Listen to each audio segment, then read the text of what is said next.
모습이 기대되는 레이세포가 되겠습니다. 카라에프 몸이 좋은데요. 예. 먼저 루스란 카라에프가 소개되고 있습니다. 마른 클로징 소속이고 83년생, 188cm에 95kg, 아마추어 킥복싱 유럽 및 세계대회에서 우승을 차지했습니다. 83년생이라고 하는데 얼굴로 봤을 때 도저히 83년생의 그런 보이지 않는군요. 전적이 아주 대단한데요? 그렇죠. 엄청납니다. 레이세포 화이트 아카데미의 수장입니다. 71년생이고 180cm에 103.1kg. K1 월드 GP에서 2000년에 준우승, 그리고 2002년에 3위에 올랐던 레이세포입니다. 최근에 대부분의 격투기 무대에서는 러시아 선수들의 약진이 굉장히 눈부십니다. 그렇죠. 그리고 이곳은 굉장히 미지의 장소이기 때문에 어떤 강한 선수가 어떻게 포진해 있는지를 알 수가 없거든요. 그런 점에서 대부분의 선수들에게 러시아는 조금은 경계 대상이 되는 거죠.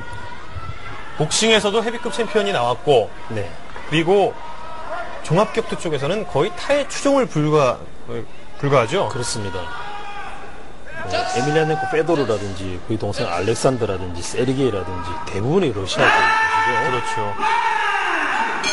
슈퍼파이트 제2경기 1라운드 공 올렸습니다. 시작하자마자 랩터 백킥! 카라에프 도저히 아마추어 킥복서 같지가 않은데요? 예. 자, 잠시 세포가 주춤했습니다만 세포 들어가서 랩터 다운! 힘들었는데요. 어디 까부느냐 하는 식으로 한 대 쳐버렸는데 정확하게 들어갔습니다. 자, 휘청휘청거리는 루스란 카라에프 일단 일어났습니다. 정말 세포스러운 펀치가 나왔어요. 자, 또 한 번 다가가서 라이트와 랩트! 라이트! 휘청휘청! 힘들어요. 자, 두 번째 다운. 힘들어요. 지금 걸음 제대로 못 걷거든요. 카운터! 역시 레이세포. 네. 정말 세포다운 경기였습니다. 또 알아주네요. 예. 또 번쩍 들어 올려주고 있는 레이세포. 제대로 K1에 대한 걸 알아간 것 같아요. 초보 선수가. 예. 처음부터 뭐 킥복싱에 그걸 보여주려다가 받은 것 같아요.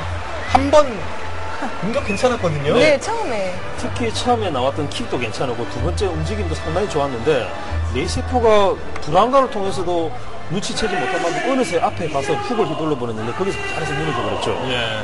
그 스텝은 정말 빨랐던 그 스텝입니다.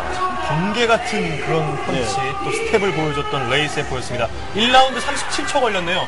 그만 까불어 하는 식으로 예. 다가가 쳐버렸죠. 이거 좋았거든요. 그렇죠. 웃죠.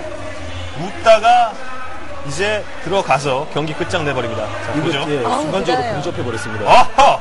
참, 감탄사가 절로 나오는 그런 펀치였습니다. 세프가 우리나라에 와서도 이런 경기를 해줬으면 좋겠는데요. 그렇죠. 전 서울대회 때 중간중간 경기를 할 때요. 금방 끝났잖아요. 레미 보냐스키 나왔을 때도 헤드킥으로 그냥 한 방에 상대방 보내고 했을 때 일반 관중들은 뭐야 왜 이렇게 빨리 끝나 이러는데 그 파워가 정말 세더라고요. 제가 봐도.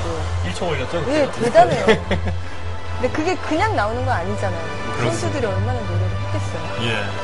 이 선수들, 물론 루슬란 카라에프도 엄청난 노력을 했을 겁니다만 상대가 너무 강했습니다. 레이세포였어요. 움직임 자체로 봤을 때 절대 약한 선수는 아니었거든요. 예. 하지만 레이세포는 그야말로 100점 노장이죠.